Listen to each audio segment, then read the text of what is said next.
हरे कृष्णा। सो आप सभी भक्त गण का हार्दिक स्वागत है। और आज की श्रीमद् भागवतम की कक्षा में और बहुत महत्वपूर्ण स्कंद चल रहा है, तृतीय स्कंद, क्योंकि भगवान अपने अवतार कपिल देव के रूप में अपनी ही माता देवहूति को बहुत ही महत्वपूर्ण बातें बता रहे हैं। भक्ति कैसे करनी है, भक्ति कहाँ होती है, कौन भक्ति नहीं कर पाता है, कौन कर सकता है, भक्ति करने के क्या रूल हैं, क्या नियम है, संसार कैसा है, संसार की संरचना कैसी है, संसार में दुख कैसे आता है। सब चीजों के बारे में भगवान कपिलदेव डिटेल में बात करता है। क्योंकि माता ने प्रश्न भी तो ऐसा ही कहा है ना, माता जानती है कि ये भगवान है, स्वयं भगवान, इनमें और भगवान में अंतर नहीं है। इसलिए माता खुद बोल रही है। क्या बोल रही है? माता खुद कहती कि हे भगवान आप बताइए। बोल दो बेटे हैं उनको उनके, लेकिन वो जानती हैं कि बेटे नहीं है, भगवान है। तो लास्ट क्लास में हमने डिस्कस किया था कि कैसे वैष्णवों का सम्मान हमको करना चाहिए, है ना।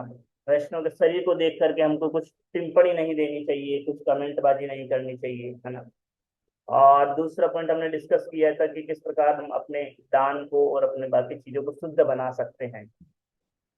और आज उसके बाद में अगर देखा जाए तो कंटिन्यूसली भगवान और आगे बता रहे हैं कपिल देव कि कैसे कौन प्रिय है और कैसे कौन कौन से भक्त उनको प्रिय हैं।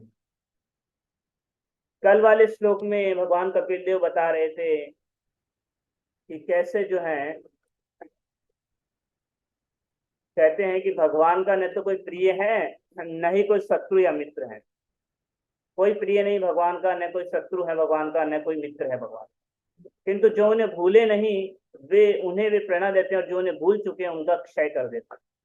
मतलब भगवान वैसे तो किसी के प्रिय मित्र शत्रु नहीं है, बट अगर जो लोग उनको भूलते नहीं है, मतलब जो उनको याद रखते हैं, मतलब जो उनकी भक्ति करते हैं, मतलब जो उनको सरेंडर करते हैं, उन लोगों को भगवान प्रेरणा प्रदान करते हैं कि और वो कैसे करे भक्ति। लेकिन जो लोग भगवान को भूल चुके हैं, मतलब जो भूलना चाहते हैं, मतलब जो भगवान की जरूरत नहीं समझते हैं, उनको लगता ना है कि हमको अपने जीवन में भगवान की जरूरत नहीं है, उनका भगवान क्षय कर देते हैं। क्षय करने का मतलब कि भगवान क्षय कैसे करते हैं कि उनके कर्मों के द्वारा क्षय होता है, लेकिन भगवान उनके कर्मों को सैंक्शन आउट कर देते हैं। तो इसीलिए फिर वो बंदा जन्म और मृत्यु के चक्र में पड़ जाते हैं।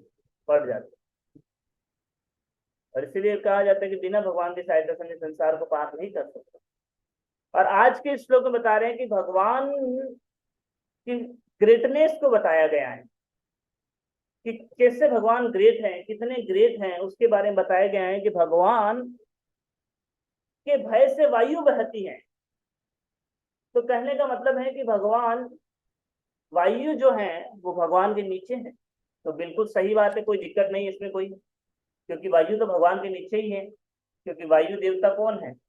जो वायु के देवता हैं वो भगवान के अंडर में आते हैं, क्योंकि डेमिगोड्स हैं, देवी देवता हैं मतलब। और उसके बाद नीचे बताया गया है कि उन्हीं के भय से सूर्य चमकता है। सूर्य चमकता है, ये बात भी बताई गई इसमें।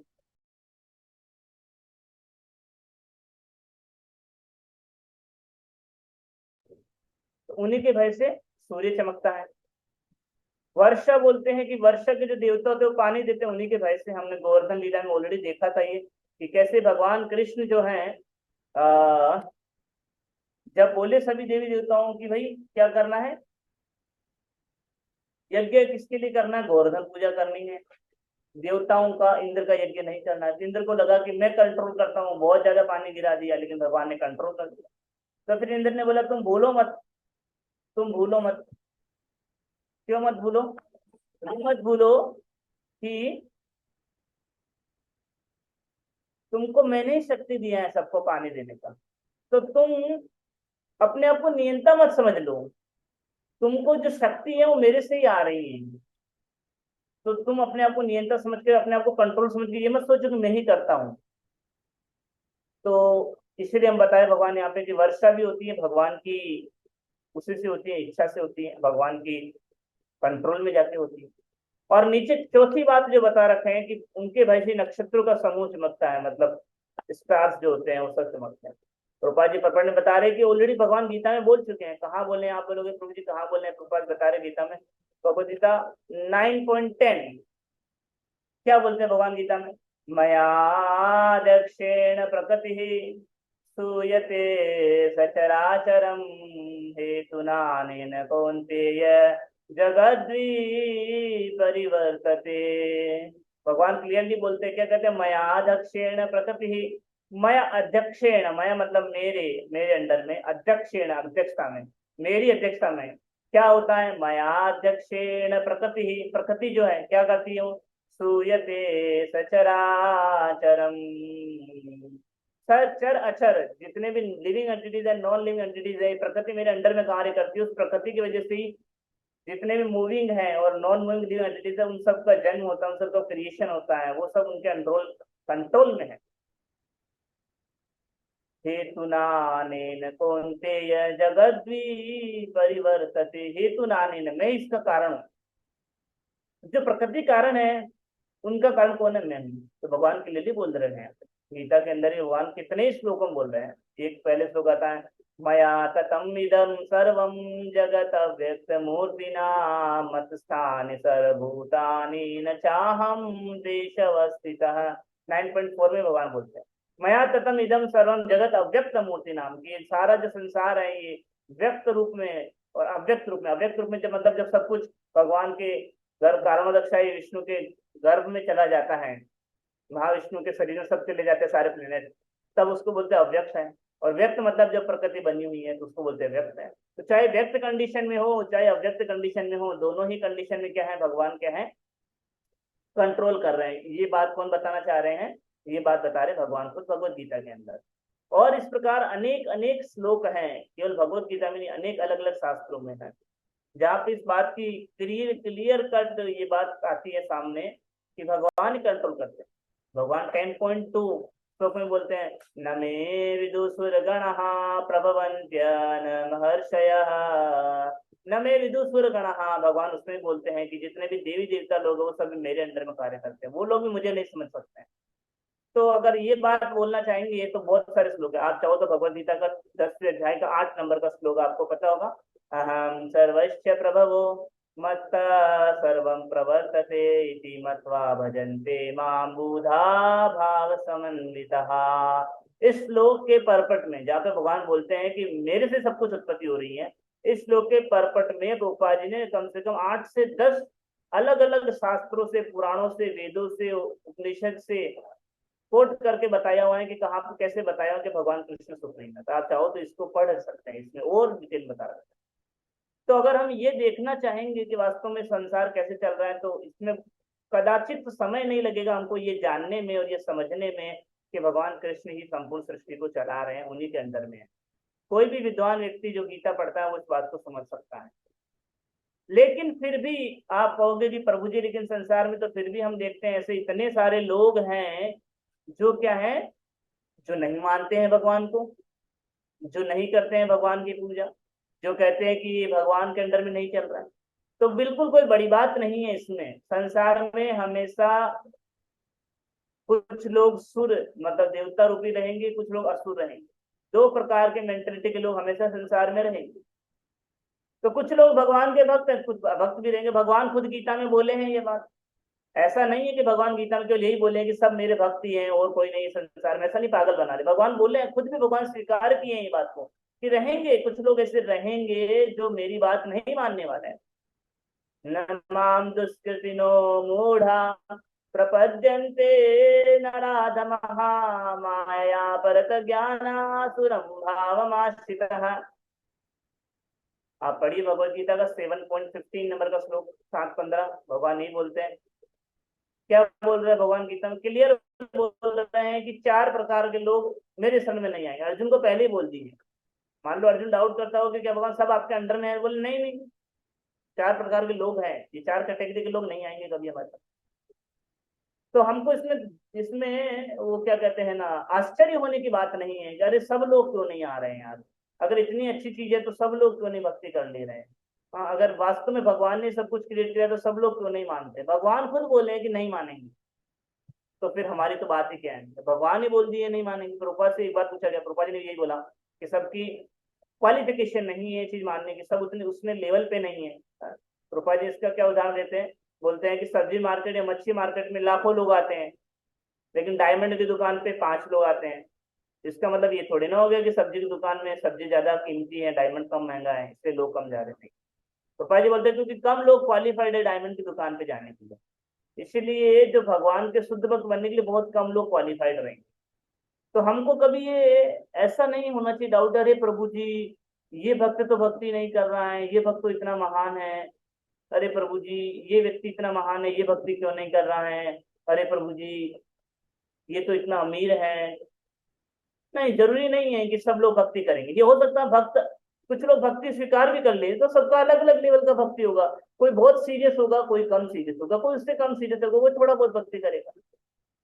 भक्ति के अंदर आने में, भक्त भक्त समाज समुदाय में भी अलग अलग प्रकार के भक्त रहेंगे। जरूरी थोड़ी ना है कि जो भक्त उम्र में सबसे ज्यादा बड़ा है तो वो सबसे ज्यादा भक्ति करेगा, नहीं, कोई जरूरी नहीं है।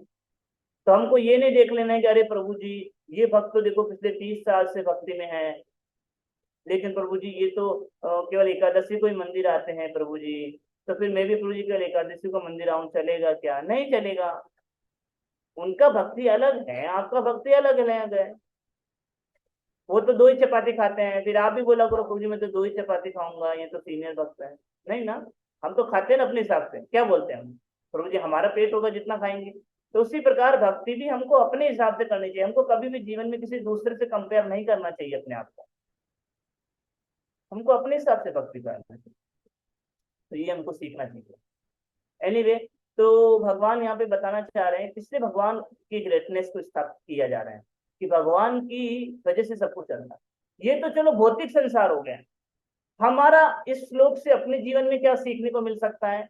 हमको ये सीखने को मिल सकता है कि हम जो भक्ति कर रहे हैं वो भी भगवान की कृपा से कर रहे हैं।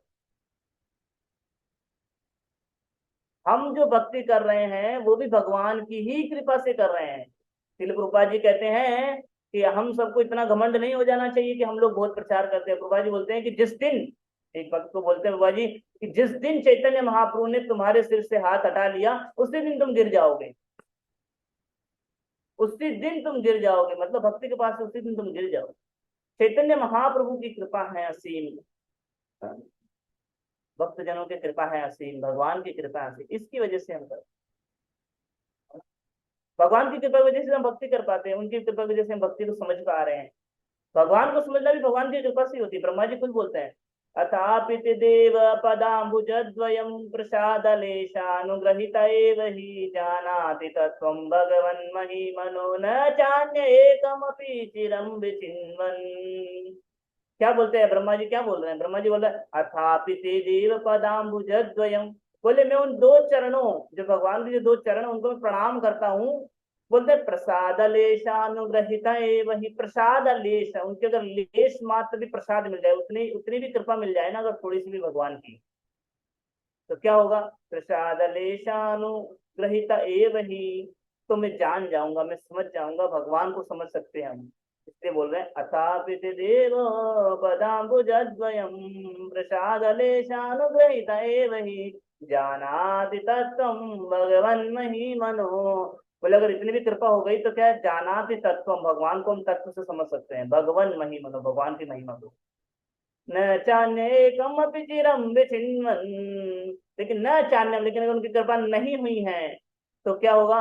चिरम विपिन्वन, न चान्यम एकम अपि चिरम विचिन्वन। चिरम मतलब बहुत लंबे टाइम, तो न लगा दिया आगे, मतलब नहीं, मतलब लंबे सालों सालों सालों सालों सालों तक भी अगर कोई तपस्या करता रहे, भगवान को समझने का प्रयास करता रहे, नहीं समझ पाएगा अगर भगवान के ऊपर उसकी कृपा नहीं। तो वास्तव में हम भक्ति कर रहे हैं वो भी भगवान की कृपा से कर रहे हैं।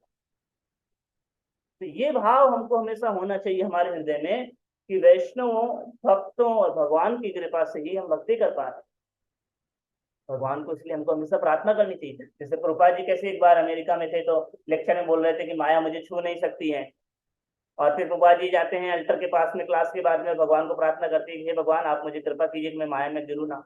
तो वहां पे प्रभुपाद जी के सेक्रेटरी जो थे उन्होंने सुन लिया, तो उन्होंने प्रभुपाद जी बेचारे, प्रभुपाद जी आप तो अभी लेक्चर में बोल रहे थे कि माया मुझे छू नहीं सकती है, और अभी आप भगवान को बोल रहे हो कि हे भगवान मुझे माया में गिरने से बचा लेना। तो प्रभुपाद जी बोलते हैं इसीलिए मुझे माया छूने दीजिए, क्योंकि मैं भगवान से हर दिन प्रार्थना करता हूँ, हे भगवान मुझे आपकी शक्ति से बचा लो, मुझे आपकी माया से बचा लो। इसीलिए माया मुझे छू नहीं सकती, क्योंकि मुझे विश्वास है इस प्रार्थना में दम है। जब हम भगवान से प्रार्थना करेंगे तो निश्चित रूप से भगवान की कृपा से मैं माया में नहीं लूंगा। मेरे में तो कोई शक्ति नहीं है, हम तो कभी भी गिर सकते हैं। तो ये भाव हमको डेवलप करना चाहिए अपने जीवन में, कि हे भगवान आपकी ही तो कृपा से हो रही है, न केवल सूर्य चंद्रमा चमक रहे हैं बल्कि हमारी भक्ति भी भगवान की कृपा से। तो इसलिए हमको हमेशा याद रखना चाहिए। दूसरा एक और बात आता है कि कई बार हम भौतिक संसार के ऐश्वर्य को देख करके आश्चर्य हो जाते हैं, अरे क्या बात है, इतना सुंदर पेड़, इतना सुंदर पौधा, इतना सुंदर पहाड़, इतना सुंदर बिल्डिंग, इतना सुंदर एनवायरमेंट है, इतना सुंदर कोई चीज बना दी, इतना सुंदर टेक्नोलॉजी है, इतना सुंदर कार है। तो हमको हमेशा हर सुंदर संसार में जो भी सुंदर या अट्रैक्टिव या आकर्षित चीज दिखती है, उसके पीछे हमेशा भगवान का हाथ समझना चाहिए। कैसे समझेंगे? जैसे मान लो एक बहुत सुंदर कार आ गई, तो आपको क्या सोचना चाहिए, अरे वाह, ये किस व्यक्ति ने इसको बनाया। जिस व्यक्ति ने उसको बनाया, भगवान की कितनी कृपा है कि भगवान ने उसको ऐसा बुद्धि दिया कि वो ऐसा बना पाया, क्योंकि बिना भगवान की बुद्धि के तो बना नहीं सकता है। तो भगवान कितने महान है कि भगवान ने कितना सुंदर बुद्धि दिया उसको, उसने कितना सुंदर कार बना दिया। भगवान ने कितना सुंदर बुद्धि दिया, कितने कितना सुंदर मंदिर बना दिया, कितना सुंदर इतना महल बना दिया, कितना सुंदर देखो ये झरना है, कितना सुंदर ये पहाड़ है। ये किसकी कृपा? भगवान की कृपा है। तो हमको कभी आश्चर्य नहीं हो जाना चाहिए भौतिक संसार में देखकर के, अरे भाई इस व्यक्ति, जिस व्यक्ति ने कुछ नहीं किया है, उसने तो केवल एक कर्ता का रोल निभाया है, केवल एक है ना इंस्ट्रूमेंट बना है। जैसे मान लो कई बार ऑपरेशन करते हैं, तो कई बार ऑपरेशन के लिए कैंची की जरूरत होती है, कई बार अलग अलग इंस्ट्रूमेंट की जरूरत होती है। तो डॉक्टर क्या करता है, आकर के इंस्ट्रूमेंट को उठा करके उधर से सफाई सफाई करता है, सब साफ करके अच्छे से सेटल कर देता है, ऑपरेशन कर देता है। अब मान लो कल को वो इंस्ट्रूमेंट बोले कि देखो मैंने कितना अच्छा ऑपरेशन कर दिया है, तो क्या होगा? बाकी सब लोग हंसेंगे ना उसके ऊपर कि भाई तुमने थोड़े ना किया है, तुमको तो माध्यम बना करके डॉक्टर ने ऑपरेशन किया है। वो बोलेगा अरे ऐसे कैसे, देखो मैंने ही तो किया, तुम्हारे शरीर से गंदगी किसने हटाई? मैंने हटाई। लेकिन उसको पता नहीं उसको ऊपर से कोई कंट्रोल कर रहा है, तब वो काम कर पा रहा है। तो इसीलिए अगर जो ये अच्छा भाव रखेगा कि भगवान की कृपा से हम कर रहे हैं, उसको हमेशा यूज करते रहेंगे। लेकिन जिसमें अहंकार आ गया कि देखो मेरी कृपा से हो रही है, ये अहंकार आना कैसे है? मतलब गंदगी जम जाना। जैसे मान लो कि कोई इंस्ट्रूमेंट है, कैंची है, उसमें गंदगी जम जाती है, जंग लग जाता है, रोस्ट हो जाती है, रस्ट लग जाता है, तो क्या होती है? तो उसको डॉक्टर यूज करेगा क्या? नहीं। अगर उसमें जंग लग जाएगी तो डॉक्टर क्या करेगा? कैंची को उठा के साइड में फेंक देगा, दूसरा कैंची ले लेगा। यस या नो? बस वैसे ही जिस दिन हमको ये अहंकार आ जाएगा कि मैंने देखो प्रचार कर दिया है, देखो मैंने इन भक्तों को भक्त बना दिया है, देखो मैंने इन लोगों को 16 माला करवा दिया है, देखो मैं कितना सुंदर भक्ति कर रहा हूँ, सुबह जल्दी उठ जा रहा हूँ, देखो पिछले 5 साल से मैं नियम पालन कर रहा हूँ। जिस दिन ये हमारा भाव आ गया कि मैं कर रहा हूँ, उसी दिन हमारे में अहंकार आ गया, और जिस दिन अहंकार आ गया उसी दिन कृष्ण को साइड कर देंगे। तो पल भर भी नहीं लगेगा, हमारा प्रीचिंग प्रोग्राम भी चलेगा, सब भक्ति चलेगी, सारी सेवाएं होगी, लेकिन बस आप ही नहीं रहेंगे। बस केवल हम ही नहीं रहेंगे, बाकी सारा काम होगा। तो इसलिए हमको हमेशा याद रखना चाहिए हमारी पोजीशन उस कैंची की तरह है, जिसको कोई यूज करेगा तो हम कुछ अच्छा काम कर सकते। तो अगर हम प्रभुपाद के मूवमेंट में भक्तों के अनुगत रह करके जीवन जिएंगे तो हम बहुत कुछ कर सकते हैं। लेकिन अगर हम इनको छोड़ करके कुछ करना चाहेंगे, कुछ नहीं कर पाएंगे, जंग लग जाएगा हमारे शरीर में, है ना। इसलिए हमको करना कुछ नहीं है, हमको बस इतना सा ही करना है, इन भक्तों की सेवा करते रहना है। बाकी हमारी क्वालिफिकेशन कुछ नहीं। सोचो भगवान के जैसे मंदिर में गए होंगे आप, राधा रासबरी को, भगवान राधा रासबरी के मंदिर में आज तक कोई भगवान को हाथ लगा पाया है? भगवान राधा रासबरी मंदिर में हाथ भी आसानी से नहीं लगा सकते आप भगवान को, है? जब तक आप दीक्षा नहीं ले लेते, जब तक हरिनाम दीक्षा नहीं हो जाता, ब्राह्मण दीक्षा नहीं हो जाता, तब तक आप जाकर के भगवान की डिटीज को भी हाथ नहीं लगा सकते, भगवान के पास भी नहीं जा सकते। लेकिन कई बार हम देखते हैं कि भगवान जिस माला को पहनते हैं, उस माला में कई बार कोई भोरा या कोई मक्खी, है ना, ऐसा कुछ कीड़ा कुछ चला जाता है। तो अब मुझे एक चीज बताइए कि उस भोरा मक्खी या कीड़े की क्या क्वालिफिकेशन था, उनका क्या ऐसा गुण था कि वो चले गए? उन्होंने कौन सा एग्जाम दे रखा था? भक्ति शास्त्री कर रखा था, या ब्राह्मण दीक्षा ले रखा था, कौन सी दीक्षा ले रखी थी? कुछ नहीं ले रखा था, फिर भी वो भगवान के पास चले गए अचानक। पुराना अच्छा कर्म ठीक। हाँ सुकृति है ना, सुकृति है ना उसकी, अ, उसकी पुराना गुड डीड, अच्छा कर्म या भक्ति, भक्ति उतना था कि उसको ये चांस मिला। सुनाई फिर दे रहा है? थोड़ी पुराने सी आप लोगों का आवाज नहीं आ रहा है समहाउ। मेरा मेरा आवाज आ रहा है अभी? अभी आ रहा है? हाँ बोलिए अभी। प्रभु, उसका सुकृति होगा ना, जितना भक्ति उन्होंने किया है, शायद उसके हिसाब से आ रहे होंगे, पता हाँ नहीं। तो उसका क्या गुण है? उसका बस एक ही गुण है। क्या गुण है उसका? उसका गुण ये है कि उसने उस माला की शरण ले रखी है, जो माला भगवान के गले में जाने वाली, जो माला भगवान को बहुत प्रिय है। तो उसका इतना सा ही गुण था कि उसने उस माला की शरण ले रखी थी, जो माला भगवान को बहुत प्रिय है, और इसी वजह से वो सीधा भगवान के चरण कमलों में प्रवेश कर गया। उसी प्रकार हम लोगों को करना क्या है? भगवान के जो भक्तगण हैं, जो भगवान के जो प्रतिनिधि हैं, शील प्रभुपाद जी और उनके जो प्रतिनिधि हैं, उनके चरण कमलों को उनकी सेवा में अनुगत होकर के उनको पकड़ के रखना है। फिर हमको कुछ नहीं करना है, हम अपने आप तुरंत ही भगवान के करीब पहुंच जाएंगे। यस या नो? बिल्कुल सिंपल है, बहुत आसानी से पहुंच जाएंगे हम लोग भगवान के पास। बहुत आसानी से हम भगवान के शरण प्राप्त हो। लेकिन वही भोरा जो वहां पे पहुंच गया है, अब उसको क्या लगने लगा है? अरे मैं तो कितना महान हूँ, देखो मैं कृष्ण के गले में हूँ। और तभी राधा रासबेरी के भक्तगण क्या करते हैं वहां पे? राधा रासबेरी जी के लिए भगवान का भोग लेके आते हैं 56 लोग।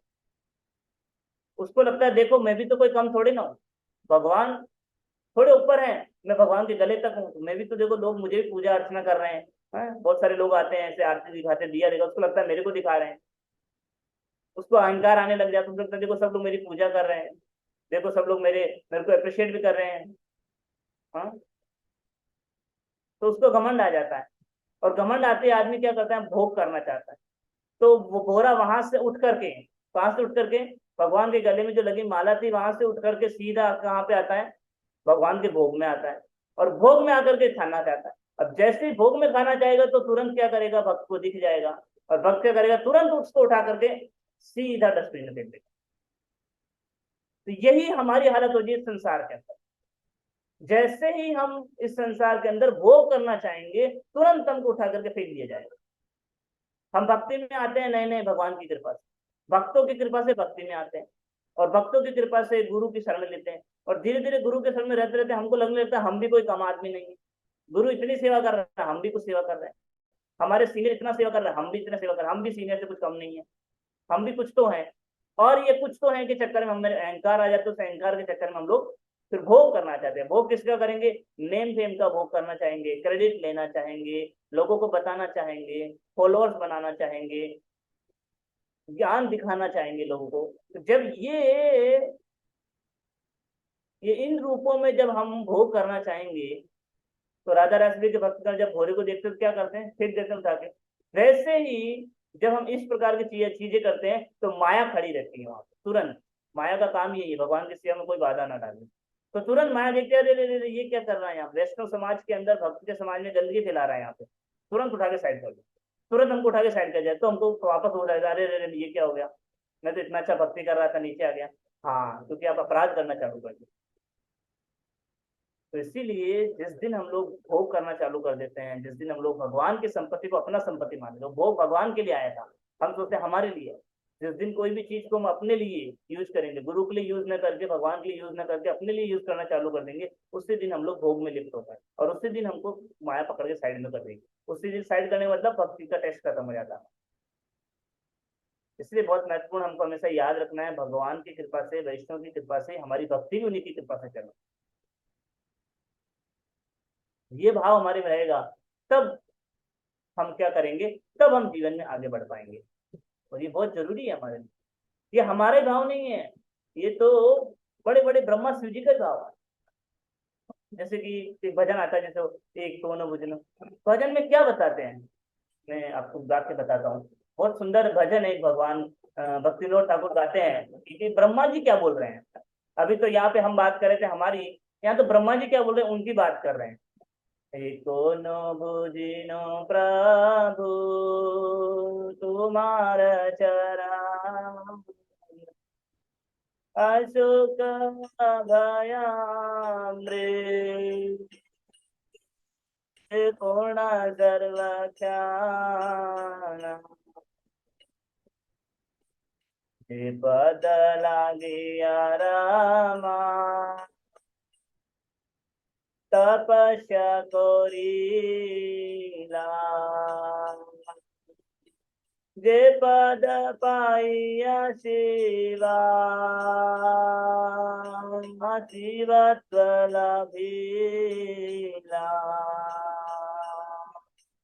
जे पद पाइया शिवा शिवत्व लभीला, जे पद लभिया ब्रह्मा कृतार्थ होइला, जे पद नारद मुनि हृदय धरिला, एको न बुझिन प्रभु तुम्हारा चरण, एको न बुझिन प्रभु तुम्हारा चरण। क्या बोल रहे भक्ति ठाकुर, बोल रहे एको न भुजिनो प्रभु तुम्हारे चरण, हे भगवान मैं आपके चरणों की वंदना करता हूँ। क्यों, ऐसा क्या है, बोले आपके चरणों में क्या है, अशोक भयामृत, अशोक, चरणों को जब शरण ले लेंगे तो अशोक, शोक चला जाएगा हमारा, अभय, भय चला जाएगा, अभय प्राप्त हो जाएगा, अमृत मिल जाएगा, पूर्ण सर्व क्षण है, सारी समस्याएं खत्म हो जाएगी। इसी लाइन में आगे बढ़ते हुए एक बार एक जगह बोलते हैं जे पद लागिया रामा तपस्या कोरीला, बोलते हैं जे पद है, बोले इन चरणों की शरण लेकर के तो रमा लक्ष्मी जी जो है इन चरणों को प्राप्त करने के लिए तपस्या कर रही हैं कितने टाइम। फिर बोल रहे जे पद पाइया शिवा शिवत्वलभीला, बोले जे पद पाइया, इन पदों को प्राप्त करके शिवा, शिव जी को क्या प्राप्त हो गया, शिवत्व लभीला, शिव जी का जो शक्ति है शिवत्व, वो शिवत्व कहाँ से मिला है, जे पद लभिया, शिव जी भगवान के चरण कमलों को प्राप्त करने से शिवत्व मिला है। जे पद लभिया ब्रह्मा कृतार्थ होइला, ब्रह्मा जी जो है आपके चरणों को प्राप्त करके कृतार्थ हो गए, आनंद में आ गए, नाचने लगे आपके चरणों को प्राप्त करके। जे पद नारद मुनि हृदय धरीला, आपके इन्हीं चरणों को नारद मुनि ने कहा रख रखा है, हृदय धरीला, अपने हृदय में रख रखा। तो हमारी तो बात छोड़ो, बड़े बड़े ब्रह्मा शिव जी नारद जी लक्ष्मी जी वो भी भगवान की कृपा से ही बोल रहे हैं सब कुछ हमको मिला है। ब्रह्मा जी बोल रहे हैं ब्रह्मा जी को ब्रह्मत्व, शिव जी को शिवत्व भगवान की कृपा से मिला। तो सूर्य चंद्रमा की बात तो छोड़ो, बड़े बड़े सब लोग भगवान के चरण कमल में रहते हैं। तो हमको इसलिए ध्यान रखना चाहिए कि कई बार भक्ति में आकर के धीरे धीरे हमारा घमंड कहीं आगे बढ़ ना जाए और इस लेवल पे ना बढ़ जाए कि कल को माया हमको भोरे की तरह उठा के साइड में फेंक दें। और इससे पहले हमको तुरंत वापस भगवान के चरण कमलों की शरण ग्रहण करें, मतलब भक्तों की शरण ग्रहण करें। ठीक है, आई थिंक टाइम हो गया ऑलरेडी, तो आज हम लोग यहीं पे स्टॉप करना चाहेंगे। तो आज हमने सबसे पहले डिस्कस किया था कि कैसे भगवान कपिल देव माता को सारा महत्वपूर्ण ज्ञान दे रहे हैं, और उस कड़ी में आगे बढ़ते हुए हमने आज देखा कि कैसे भगवान जो है बता रहे हैं, कल के श्लोक में बताया था कि मेरे से कोई प्रेम नहीं करता न कोई से शत्रु करता है, बट फिर भी मैं प्रेम जो मेरे को याद करते हैं उनको मैं प्रेरणा देता हूँ, जो भूल जाते हैं उनको मैं भुला देता हूँ, क्षय कर देता हूँ। और आज के श्लोक बता रहे हैं कि वही नहीं, केवल मेरे भय से तो सूर्य चमकता है, वर्षा पानी देता है, नक्षत्र अपने पोजीशन में चमकते हैं, और क्या कहते हैं ना, हवा बहती है, तो हमने डिस्कस किया फिर शुरुआत में कि कैसे ये बात बिल्कुल सत्य है, क्योंकि मैंने फिर अलग अलग श्लोक आपको बताए, भगवत गीता के अलग अलग श्लोक बताए, भागवतम से बताया था कि कैसे भगवान कृष्ण महान है। भगवान कृष्ण से ही पूरी सृष्टि उत्पन्न हुई है ना। ये केवल एक ही श्लोक में ही नहीं, आप गीता में जाओ 9.10 के अंदर, 9.4 के अंदर, 10.2 के अंदर, 10.8 के अंदर, कितने सारे श्लोक हमने बताए थे, डिस्कस किए थे कि कैसे भगवान कृष्ण से ही सारी सृष्टि आ रही है। जो कोई बुद्धिमान व्यक्ति गीता पढ़ेगा तुरंत समझ सकता है इस बात को। उसके बाद में हमने और बताया कि अगर आप 10.8 का परपट पढ़ेंगे उसमें बहुत अलग अलग रूपात ने कोटेशन दिया है। फिर हमने वहीं पे बात करते हुए उसी बात को आगे बढ़ाया था कि कैसे बीच में एक और पॉइंट हमने डिस्कस किया था कि मुझे एग्जैक्टली याद नहीं आ रहा है। इसके बाद हमने एक पॉइंट और बीच में डाला था कि कैसे वही दैवी और असुर गुण क्या के बताया लोग था। होते हैं ना। दो प्रकार के लोग हमेशा रहेंगे, दैवी और असुर उसका बंद गुण। कर दीजिए। दो प्रकार के लोग हमेशा रहेंगे, दैवी और असुर, ये बताया आपने। वापस एक बार रिपीट करेंगे प्लीज। दो प्रकार के लोग हमेशा रहेंगे, दैवी और हाँ फिर असुर। हमने ये, हाँ बिल्कुल थैंक यू। फिर हमने ये बताया था कि कैसे अगर सब भगवान से ही चलता है तो फिर बहुत सारे लोग तो नहीं मानते हैं इस बात को। तो फिर हमने बताया, प्रभुपाद जी परपट में लिख रहे थे कि बहुत सारे अनिश्वरवादी लोग रहेंगे, बोलेंगे भगवान से सृष्टि नहीं आई। तो इसमें हमको आश्चर्य नहीं होना चाहिए, है ना। क्यों? क्योंकि हमने बताया हमेशा से चलता आ रहा है ना। हमेशा से दो प्रकार के लोग इस संसार में रहेंगे, जो कभी भी नहीं मानेंगे। कुछ लोग मानेंगे, भगवान खुद भी गीता में बोल चुके हैं ये। और फिर इसके रिगार्डिंग मैंने प्रभुपाद जी की कहानी भी सुनाई थी कि कैसे डायमंड वाली बताया था मैंने आपको, है ना। उसके बाद फिर हमने अगले श्लोक पढ़ा कि इसको और प्रैक्टिकल कैसे जीवन में उतारे। तो हमने बताया कि ये सब चीजें नहीं, हमारी भक्ति भी भगवान की वजह से चल रही है। इसके लिए फिर हमने बताया कि कैसे चैतन्य महाप्रभु अगर हमारे सिर से हाथ उठा ले तो हम कुछ भी नहीं कर सकते हैं ना। पल भर में सारे नियम टूट सकते हैं हमारे। और इसीलिए हमको भगवान की कृपा को महसूस करना चाहिए, है ना। तो इसलिए कई बार हम भक्ति करते करते हमें ये भाव आने लग जाता है कि यार मेरी वजह से सब कुछ हो रहा है। इसके लिए मैंने दो एग्जाम्पल दिए थे। एक तो हमने वो कैंची वाला एग्जाम्पल देखा था कि कैंची को लगने लगता है कि मैंने ऑपरेशन किया है, लेकिन वो भूल जाती है कि उसने कुछ नहीं किया है कैंची ने। वो तो जब डॉक्टर पकड़ता है तो काम में आता है। लेकिन जैसे ही अहंकार आ जाता है, मतलब कैंची में जब जंग लग जाता है, गंदगी जम जाती है हमारे जैसे हृदय पे गंदगी आ जाती है, तो डॉक्टर क्या करेगा, उस कैंची को साइड में फेंक देता है। वैसे ही अगर हम पे जैसे घमंड आएगा, भगवान हमको साइड कर देंगे उस सेवा से, तो वो सेवा चलती रहेगी लेकिन हमारा नुकसान हो जाएगा।